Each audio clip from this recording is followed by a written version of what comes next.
disebutkan beberapa kali dalam Al-Quran.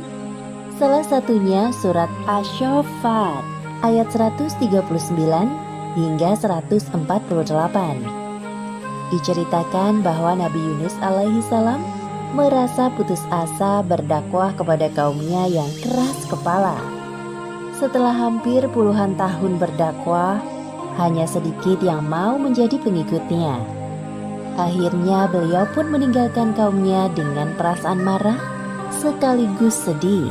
Allah Subhanahu wa Ta'ala mengutus Nabi Yunus untuk berdakwah kepada suatu kaum di Ninawa, negeri yang terletak di daerah Mosul, Irak.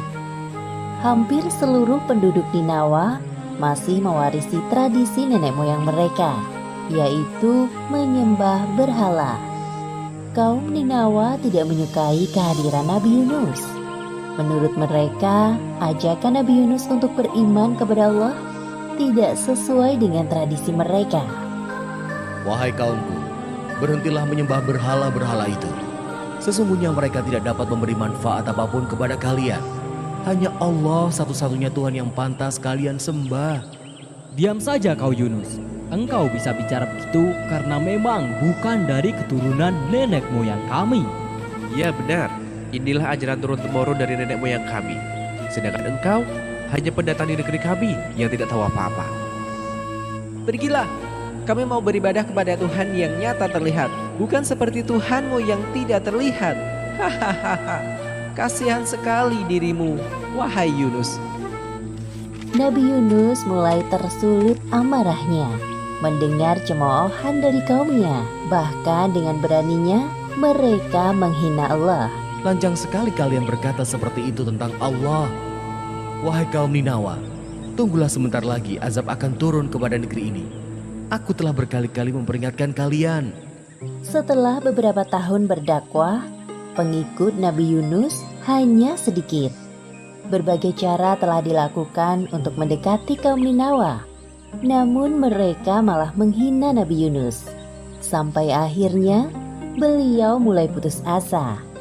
Kemarahan dan kekecewaannya bercampur menjadi satu. Kemudian Nabi Yunus mulai berdoa kepada Allah. Ya Allah, ya Tuhanku, hamba sudah tidak tahan lagi menghadapi keras kepalanya kaum Ninawa ini. Sekiranya Engkau mengutus hamba untuk berdakwah di tempat lain, hamba bersedia. Ya Allah, hamba mohon kabulkan permintaan hamba ini.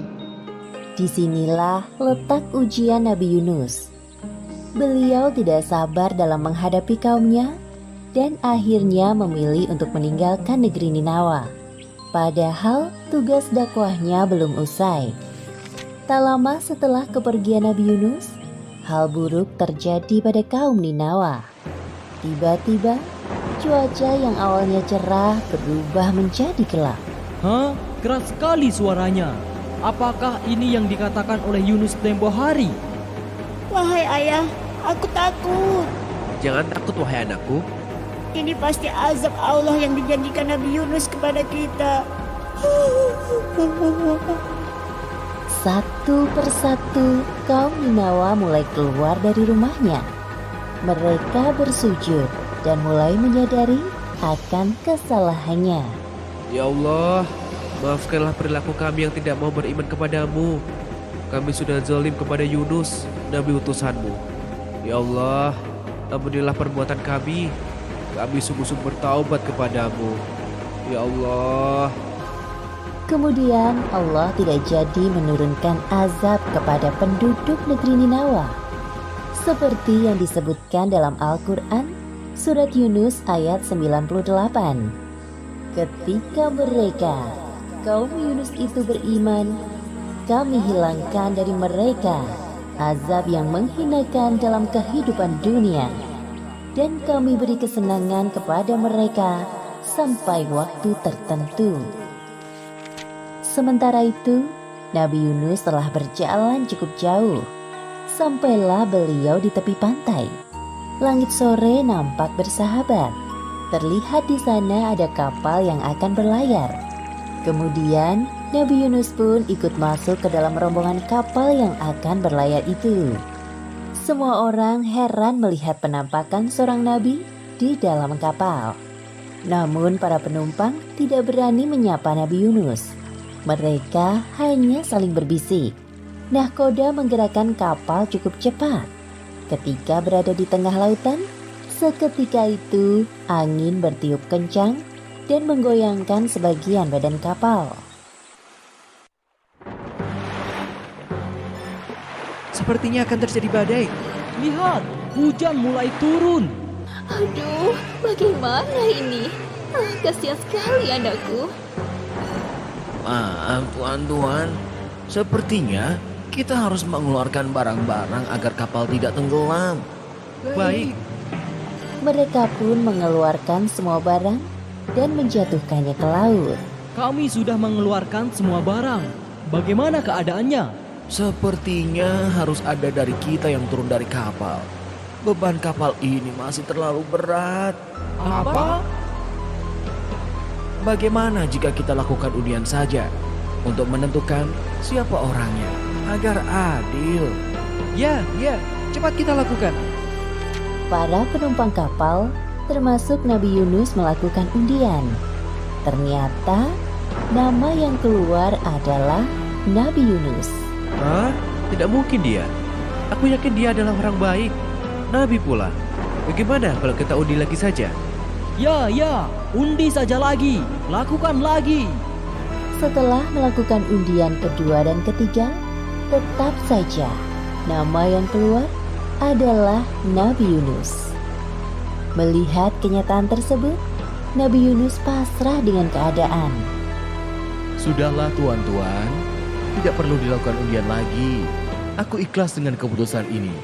Aku akan turun ke laut agar kapal ini tidak tenggelam. Insya Allah ini takdirku. Orang-orang melihat Nabi Yunus dengan perasaan tidak rela. Kemudian Nabi Yunus bersiap untuk turun dari kapal.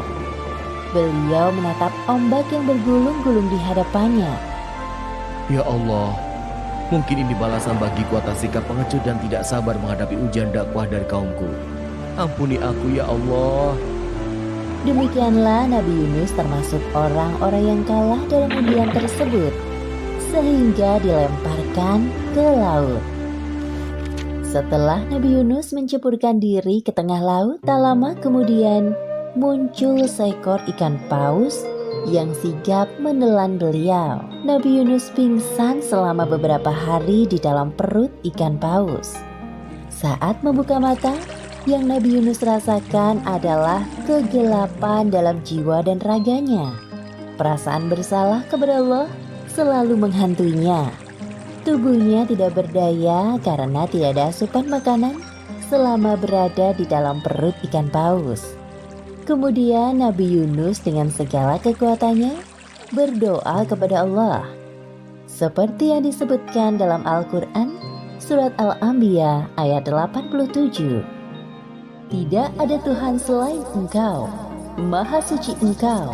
Sungguh, aku termasuk orang-orang yang zalim. Allah seketika itu menjawab doa Nabi Yunus dan menghilangkan kesedihan yang dirasakannya. Allah melalui perantara ikan paus melemparkan Nabi Yunus di sebuah daratan yang tandus. Nabi Yunus keluar dari perut ikan paus dengan keadaan lemah dan sakit. Lalu Allah menumbuhkan tanaman di dekatnya dan beliau pun menikmatinya. Tubuhnya kembali bugar. Alhamdulillahirabbil alamin. Terima kasih ya Allah. Setelah kondisinya berangsur pulih seperti sedia kala, Nabi Yunus kembali kepada kaumnya di Ninawa. Sesampainya di sana, Nabi Yunus disambut hangat oleh kaumnya. Beliau sangat terharu atas perlakuan yang diberikan oleh kaumnya. Kaum Ninawa sekarang sudah jauh berubah lebih baik dari sebelumnya.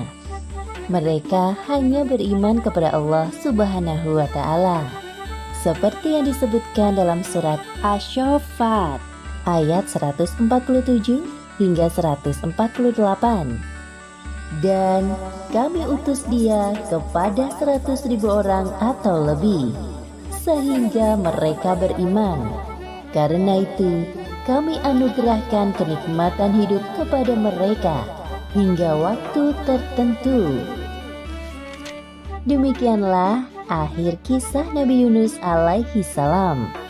Hikmah yang dapat kita ambil dari kisah ini: pertama, hendaknya kita belajar untuk bersikap sabar dalam menahan amarah.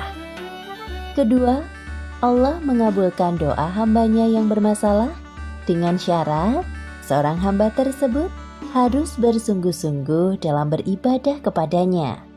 Wallahu